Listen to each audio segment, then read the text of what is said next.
We're coming to you from the floor of the TU Automotive Telematics Show in Detroit, and I'm talking right now with Ken Laberto, a senior scientist with the Toyota Motor Company in North America. Ken, thanks for your time today. It's my pleasure, John. Thank you.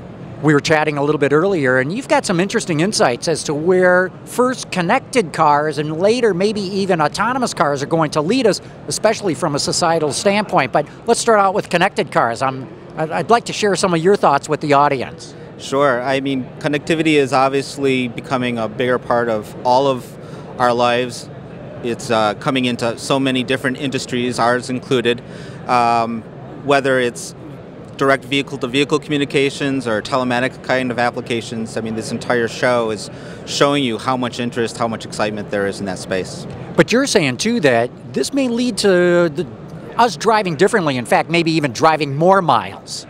Well, especially if you look at partial automation, what we have is a really long history in our country of turning faster transportation into longer distance transportation as opposed to shorter time transportation.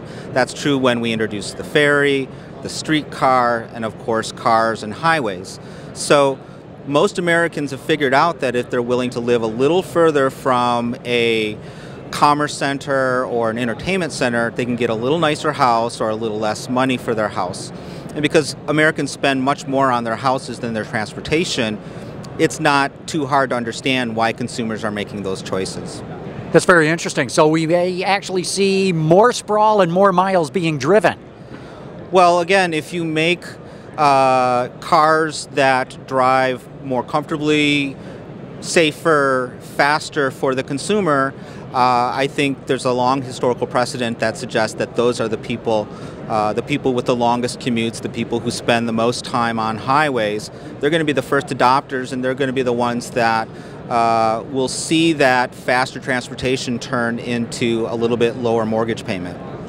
That's very interesting how it could affect their mortgage payment. And with autonomous cars, you see the automobile really becoming a transportation system, not just individual units. That's true, but I would say that that is more true when we get to a fully autonomous car. When we get to a fully autonomous car, then we can have transportation as a service. I can call up a car to come pick me up from wherever I am.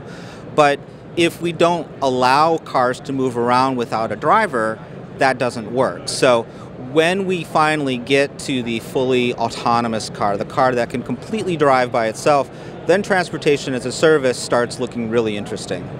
I'm sure it does, and I can't wait to see when that happens. Ken, thanks so much for your time today. Really appreciate it. Oh, it was a pleasure, John. Nice talking to you. Keep tuning in. We've got even more reports coming to you from the floor of the TU Automotive Telematics Show. Mitsubishi Electric is at the Telematics Conference June 3rd and 4th, booth A26, showcasing their next-generation in-vehicle infotainment system, FlexConnect.ivi, with Movimento's over-the-air solutions enabling the software-defined car. Visit our website for more information.